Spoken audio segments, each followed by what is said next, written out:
जी नमस्कार।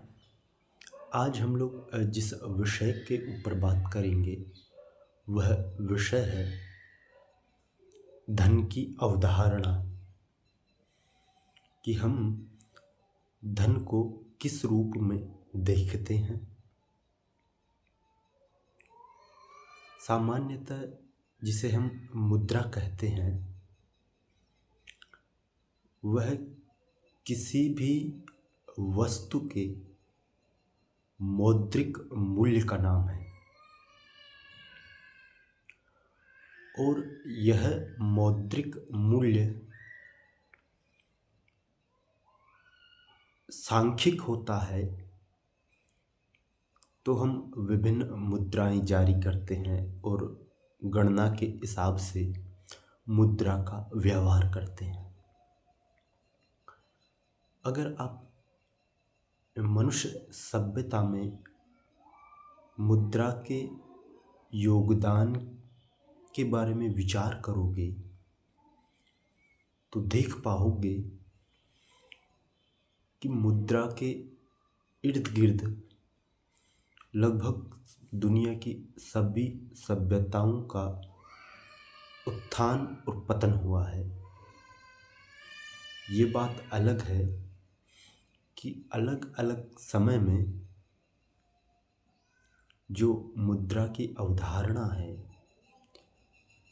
वो अलग अलग रही है। एक समय पे कौड़ियाँ मुद्रा का काम करती थी। एक समय में सोने के सिक्के भी रहे, तांबे के सिक्कों का प्रचलन भी रहा और वर्तमान में हम देखते हैं कि कागजी मुद्रा का भी प्रयोग हम लोग कर रहे हैं। साथ ही वह भी अब इलेक्ट्रॉनिक मुद्रा का रूप ले चुका है। तो इन सब बदलावों के बाद जो हम एक चीज सोचते हैं, जो एक मूल प्रश्न है वह यह है कि आखिर यह धन क्या है, इसकी अवधारणा क्या है और कैसे यह हमारे जीवन को बदलती है। मुद्रा चूंकि किसी भी वस्तु का मौद्रिक मूल्य है तो इसका सीधा सा अर्थ यह होगा कि मुद्रा अपने आप में कोई स्वतंत्र चीज नहीं है। बिना मूल्य के मुद्रा शून्य है। इस दुनिया में जितनी भी अस्तित्वमान वस्तुएं हैं, यहाँ तक कि संकल्पनाएं भी हैं जो इस दुनियावी व्यापारों को चलाने में सक्षम है, वो सब अपना एक मूल्य रखती है। प्रत्येक व्यक्ति अपना एक पृथक मूल्य रखता है। इस दुनिया में ऐसी कोई वस्तु नहीं जिसका मूल्य ना हो, किंतु यह मूल्य का जो निर्धारण है वह उसकी मात्रा और उपयोगिता को आधार में बनाकर निर्धारित किया जाता है। जब हम मूल्य की बात करते हैं तो हम यह कह सकते हैं कि जो मनुष्य का स्वास्थ्य है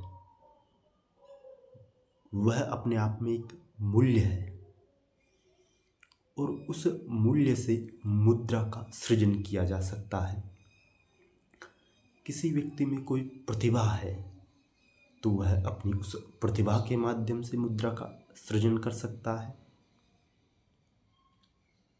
यहाँ तक कि अपराध भी मुद्रा का सृजन करते हैं। तो कहने का मतलब यह है जितनी भी इस जगत में अच्छी और बुरी चीजें हैं सब अपने आप में अपना मौद्रिक मूल्य रखती है, क्योंकि कहीं न कहीं उनकी मांग हो रही होती है। और जहाँ पर मांग है वहाँ पर मूल्य है, और जहाँ पर मूल्य है वहाँ पे मुद्रा है। तो तब बात यह आती है कि जो यह मौद्रिक निर्धारण है, यह किसके नियंत्रण में रहता है? तो जाहिर सी बात है यह सरकार के अधीन होगा। किंतु जो हमारा समाज है और एक समष्टि का मनोविज्ञान है, वह भी उस मौद्रिक निर्धारण को या मौद्रिक मानदंड को लेता हुआ आगे बढ़ रहा होता है। और वह कुछ चीज़ों का मूल्य जब निर्धारित कर देता है, तो जो पूरी समष्टि है वह चीज़ों को उसी भांति देखने लगती है। एक उदाहरण ले सकते हैं, जैसे अभी मेरे पास एक बाइक है और किसी के पास 4 व्हीलर गाड़ी है। तो अब मूल्यवान क्या है?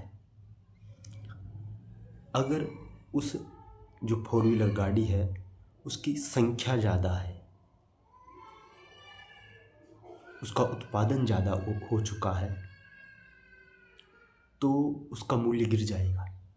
मेरे पास जो बाइक होगी उसका मूल्य बढ़ जाएगा।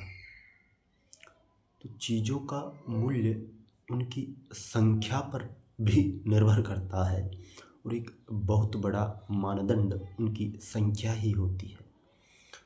साथ ही जो समष्टि का मनोविज्ञान है वह केवल और केवल धन को देख पाता है, मुद्रा को देखता है। वह उसके पीछे जो मूल्य की सत्ता काम कर रही है उसे नहीं देख पाता। और जो व्यक्ति उस मूल्यगत सत्ता को देख पाता है और उस मूल्य को अर्जित करता है, उदाहरण के लिए मैं आपसे अच्छे से बात कर रहा हूँ, तो अपने आप में यह एक मूल्य है। मैं एक व्यापारी हूँ और मेरे पास कोई ग्राहक आता है, मैं उससे गुस्से में बात कर रहा हूँ, तो मैंने अपने मूल्य का ह्रास कर दिया। और मूल्य ह्रास होते ही मेरी मुद्रा का भी ह्रास हो जाएगा। तो कहने का मतलब ये है कि केवल मुद्रा संख्याओं के रूप में किसी व्यक्ति के पास हो तो इसका अर्थ यह नहीं है कि वह समृद्ध है, वह सक्षम है। प्रत्येक वह व्यक्ति सक्षम है जिसमें कुछ भी मूल्य है। तो एक बुद्धिमान और समझदार व्यक्ति को अपने जीवन में मूल्य अर्जन का प्रयास करना चाहिए। साथ में जो भी चीज़ें उसके मूल्य को नष्ट कर रही हैं उनका उसे त्याग कर देना चाहिए, क्योंकि ऐसी चीज़ें जो उसके मूल्य को नष्ट कर रही हैं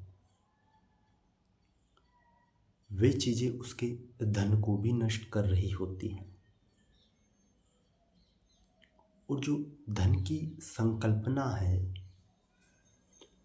वह केवल मुद्रा नहीं अपितु मूल्य है।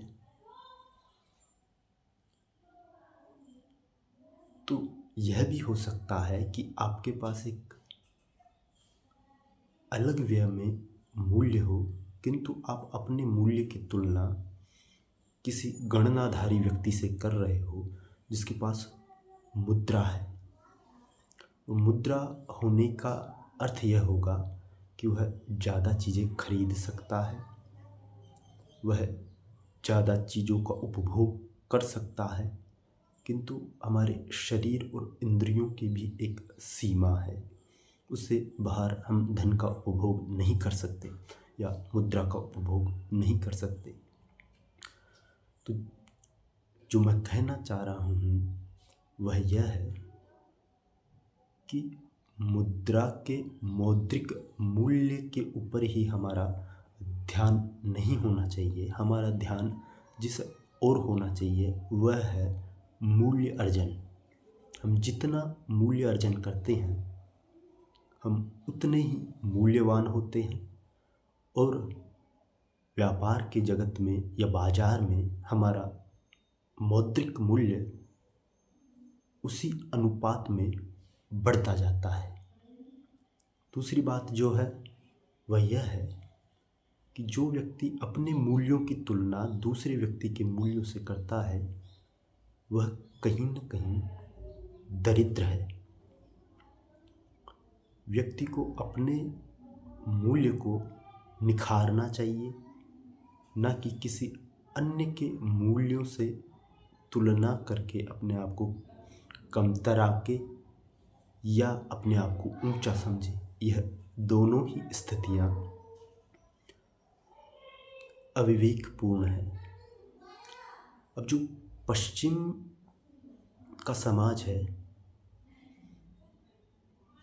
उसका जो ध्यान है वह चूंकि मुद्रा पे ना होकर मूल्य सृजन की ओर होता है, इसीलिए पश्चिम की सभ्यता बहुत ही समृद्धशाली दिखाई पड़ती है।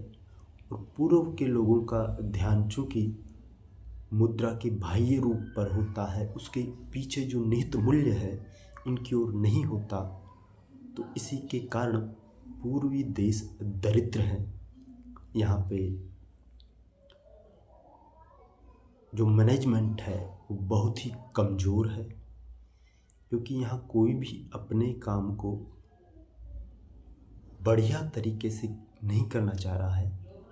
वह केवल उससे निपट जाना चाहता है और निपट कर उससे मुद्रा अर्जित कर लेना चाहता है। और जब तक हम किसी भी कार्य को, भले ही हम किस भी फील्ड में हो, उसको बखूबी ढंग से नहीं करते, तब तक हम मूल्य अर्जित नहीं कर सकते। और मूल्य के अर्जन ना कर पाने के कारण ही जो भारतीय मुद्रा है उसका भी अवमूल्यन हुआ है। इसी के साथ मैं अपनी बात यहीं समाप्त करता हूँ। नमस्कार।